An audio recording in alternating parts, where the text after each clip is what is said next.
Hello दोस्तों, मैं Pankaj sir आपका अपने YouTube channel e learning with Pankaj sir पर स्वागत करते हैं।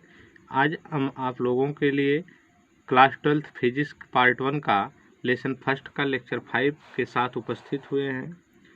आज हम आप लोगों को एक महत्वपूर्ण टॉपिक के बारे में बताएंगे, लेकिन यदि आप इससे पहले की वीडियो नहीं देखे हैं तो प्लीज़ आप हमारे यूट्यूब चैनल पर जाकर के प्लेलिस्ट में क्लास 12th फिजिक्स की प्लेलिस्ट में जा कर के आप इसके पहले के वीडियो को देखिए।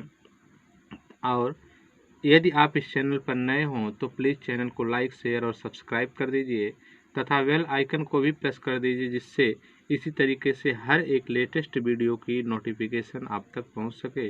तो आइए हम वीडियो को शुरू करते हैं। आज हम आपको एक महत्वपूर्ण टॉपिक के बारे में बताने जा रहे हैं। तो देखिए, आज की जो टॉपिक है वो वैद्युत द्विध्रुव के कारण उत्पन्न वैद्युत क्षेत्र की तीव्रता। वैद्युत द्विध्रुव क्या होता है, इसके पहले के वीडियो में मैंने आपको वैद्युत द्विध्रुव आघूर्ण के बारे में बताया है।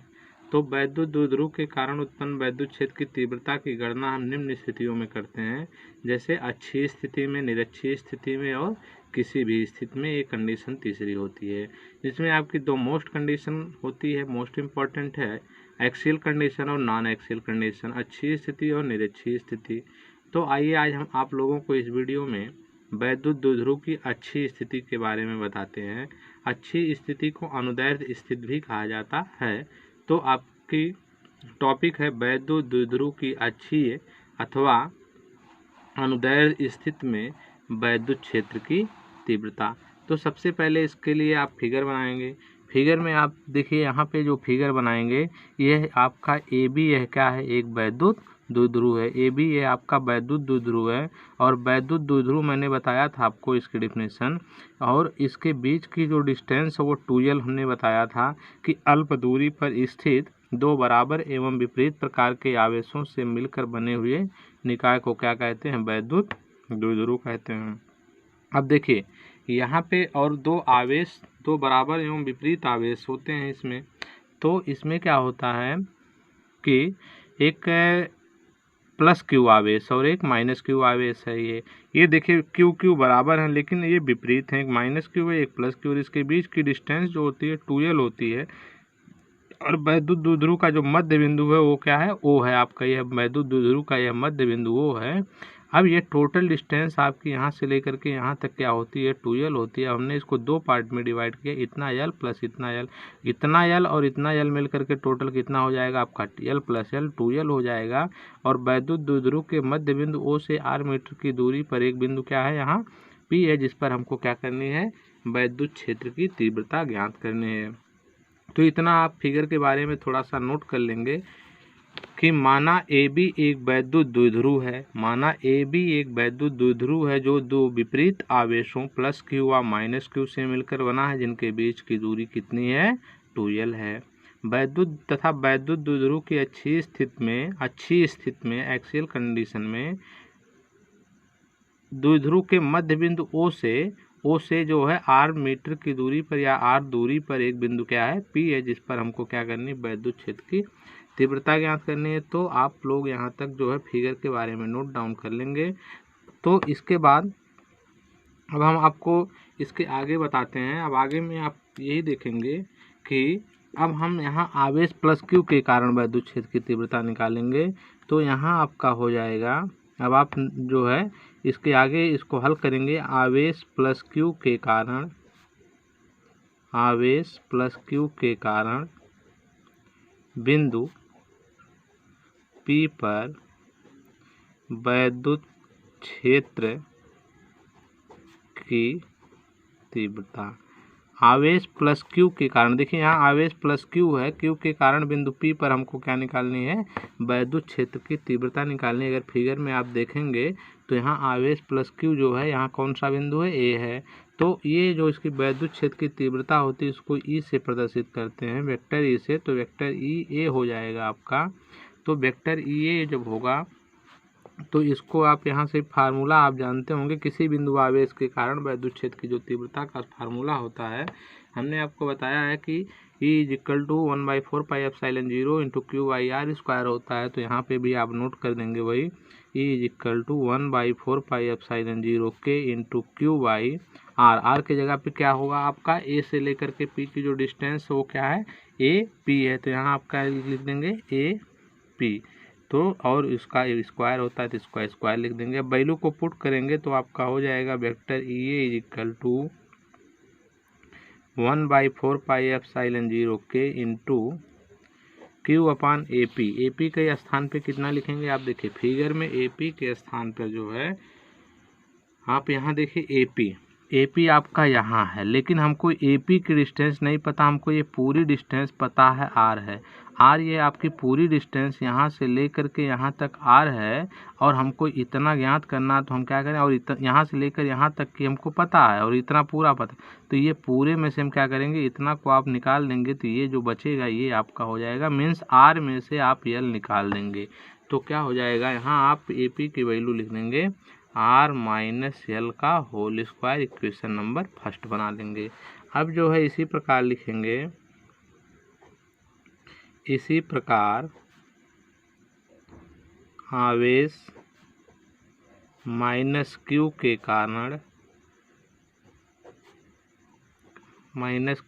कारण बिंदु P पर वैद्युत क्षेत्र की तीव्रता, वैद्युत क्षेत्र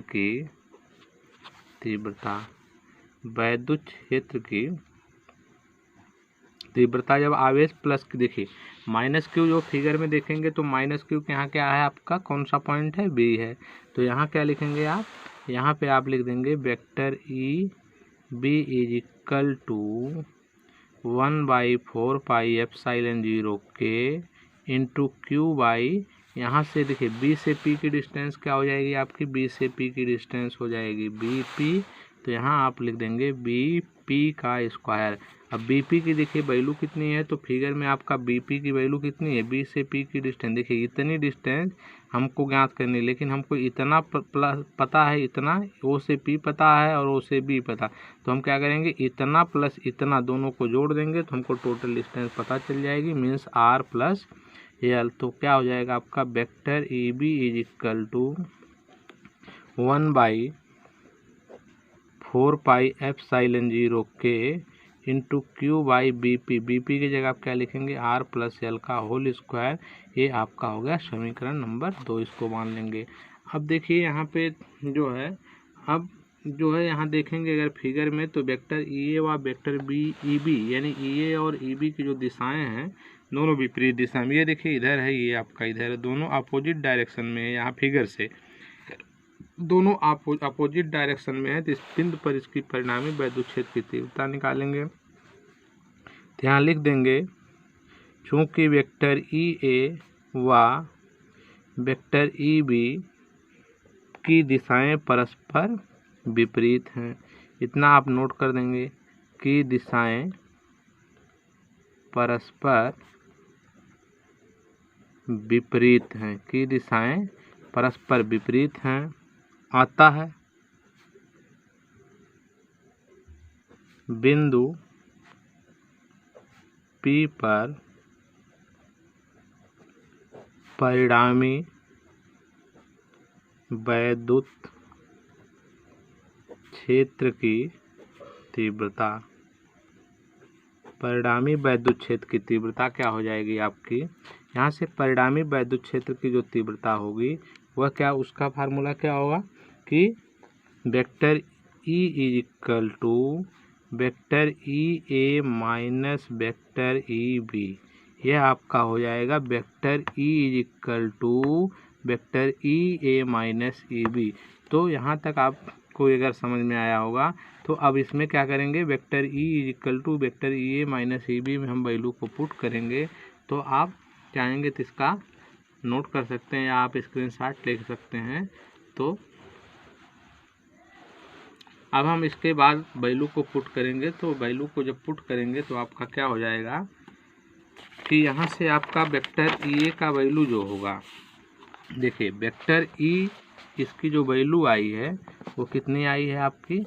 अब यहाँ से आप वैल्यू को पुट करेंगे, जब भी वैल्यू को पुट करेंगे तो ये आपका हो जाएगा vector E is equal to vector E A का वैल्यू कितना है आपने इक्वेशन फर्स्ट से देखा है कि 1/4πε0 के into Q by R minus L का होल स्क्वायर, फिर माइनस ई बी, इसका वैल्यू कितना है, इसकी भी वैल्यू आपकी है 1/4πε0 के into Q by R plus L का होल स्क्वायर। ये इक्वेशन फर्स्ट और इक्वेशन 2 से आप वेक्टर ए और ई बी का मान रख देंगे। अब देखिए तो इतने में एक यहाँ क्यू भी इसमें भी है, इसमें भी 1/4πε0 के, इसमें भी क्यू यहाँ भी है। तो क्या करेंगे आप, टोटल में से आप कॉमन निकाल लेंगे। जब भी आप कॉमन निकालेंगे तो आपका हो जाएगा vector E is equal to Q by 4πε0 के इंटू 1/r माइनस एल का whole square minus 1/r plus L का होल स्क्वायर। ये आपका यहाँ से हो गया। अब इसको आप हल करेंगे तो vector E is equal to Q by 4πε0 के, अब इसका क्या करेंगे, क्रॉस मल्टीप्लिकेशन कर देंगे। तो आपका इसमें जब तिर्यक गुणा करेंगे तो इसका इसमें होगा, इसका इसमें, इन दोनों का आपस में हो जाएगा। तो आपका हो गया आर प्लस एल का होल स्क्वायर माइनस है, और इसका करेंगे तो क्या होगा, आर माइनस एल का होल स्क्वायर, और इन दोनों का आपस में मल्टीप्लिकेशन हो जाएगा आर माइनस एल का होल स्क्वायर और आर प्लस एल का होल स्क्वायर। यह जो है आपका इसका हो गया। अब ऊपर देखेंगे तो एक फार्मूला बन रहा है, आपका यहाँ से फार्मूला क्या बनेगा, vector E is equal to Q by 4πε0 के। अब यहाँ पे आपका देखिए ए, इसको अगर ए मानिए तो ए प्लस बी का whole square, A minus B के होल स्क्वायर का फार्मूला बन रहा है। तो आपका ए प्लस बी का होल स्क्वायर होता है A square plus B square plus 2ab। तो इसी बेस पे क्या होगा, R square plus L square plus 2RL, फिर माइनस, इसको चाहेंगे तो ब्रैकेट में नोट कर सकते हैं। इसको लिखेंगे तो R square plus L square minus 2RL, क्योंकि ए माइनस बी का सूत्र होता है minus B whole square, A square plus B square minus 2ab। और इन दोनों का आपस में मल्टीप्लिकेशन करेंगे तो इनका देखो ए माइनस बी ए प्लस बी, तो ए माइनस बी ए प्लस बी किसका सूत्र होता है, A square minus B square का, तो ए स्क्वायर माइनस बी स्क्वायर। फिर क्या है, इसका टोटल का स्क्वायर है तो हम यहाँ टोटल का स्क्वायर लिख देंगे। फिर अब इसको आगे आप सॉल्व करेंगे तो क्या होगा, क्यू बाई 4πε0 के इंटू ब्रैकेट को ओपन करेंगे तो R square plus L square plus 2RL, ये तो उसी तरह से रहेगा। अब इधर ब्रैकेट के पहले माइनस चिन्ह है तो ब्रैकेट के अंदर के सारे चिन्ह आपके बदल जाएंगे। तो आपका हो गया minus R square minus plus minus L square minus minus plus 2RL, नीचे आपका हो जाएगा R square minus L square का होल स्क्वायर। अब देखिए फ्रेंड्स क्या होगा, इसका आर स्क्वायर प्लस है, ये माइनस प्लस है, ये माइनस से कैंसिल हो गया, ये एल स्क्वायर है, ये एल स्क्वायर कैंसिल हो गया, 2RL मीन्स क्या होगा, ऐड हो जाएगा, आपका हो गया 4RL ऊपर हो जाएगा। तो इसको आप सॉल्व करेंगे, vector E is equal to Q by 4πε0 के 2RL क्या होगा, 4RL by R square minus L square का होल स्क्वायर, ये आपका हो गया। अब यहाँ पे आप क्या करेंगे कि यहाँ पे आप देखिए, अब यहाँ पे आप इसको भी और भी चाहेंगे तो यहाँ से दो तरीके से सॉल्व कर सकते हैं।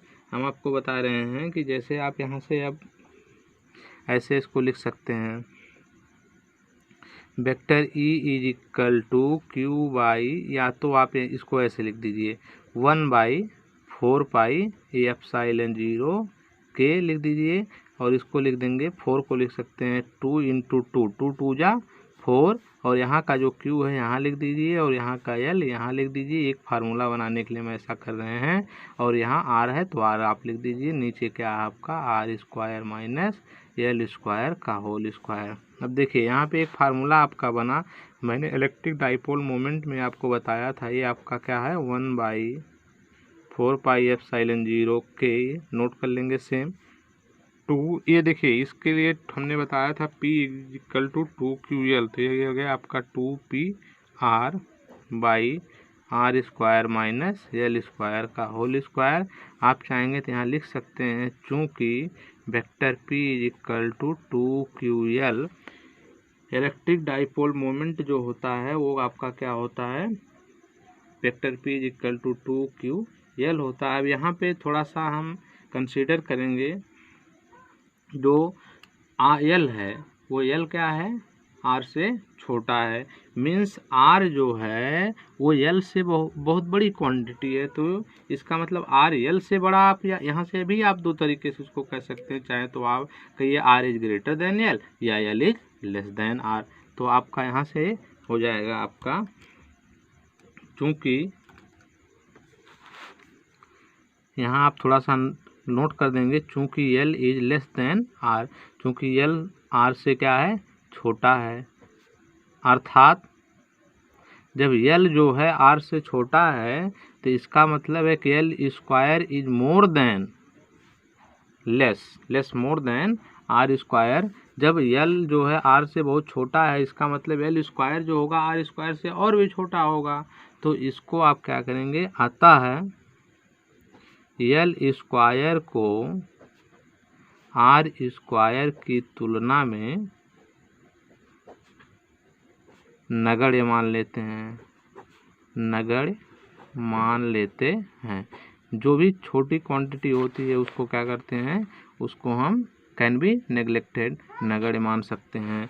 तो जो भी छोटी क्वांटिटी होती है उसको नगण्य मान लेते हैं। तो ऊपर का आपका हो जाएगा, मीन्स उसको छोड़ देते हैं। तो vector E is equal to 1/4 pi epsilon 0 K into 2PR।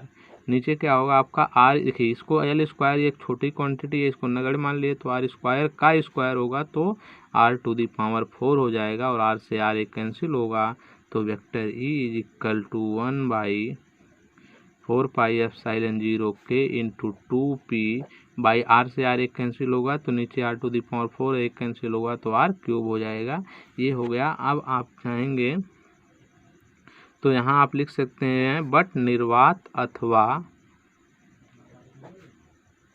वायु के लिए, निर्वात अथवा वायु के लिए जो परावैद्युतांक होता है K की वैल्यू 1 होती है, तो आपका हो जाएगा यहाँ से vector E is equal to क्या हो जाएगा, vector E is equal to आपका हो गया यहाँ से vector E is equal to 1/4 pi epsilon 0 into 2P by R³। और मात्रक आप यही आपका फार्मूला है। अच्छी स्थिति के लिए वैद्युत क्षेत्र की तीव्रता क्या होती है, vector E is equal to 1/4 पाई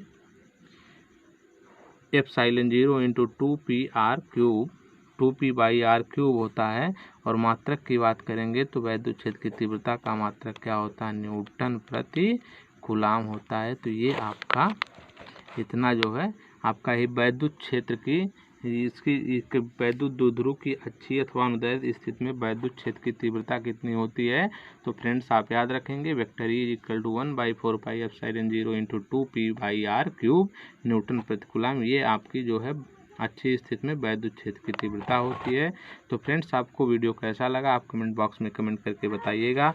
और यदि आपको कहीं पे नहीं समझ में आया होगा तो आप कमेंट बॉक्स में कमेंट करके बताइएगा। और यदि आप इसके पहले के वीडियो को नहीं देखें तो प्लीज़ आप हमारे YouTube channel e learning with Pankaj sir पर जाकर के प्लेलिस्ट में आप सभी वीडियो को इसके पहले के देख सकते हैं। और आप को इसी तरीके से हर अपडेट पाने के लिए आप चैनल को सब्सक्राइब कीजिए तथा अपने अधिक से अधिक फ्रेंड्स के पास शेयर कीजिए। Thank you watching this video. Thank you so much.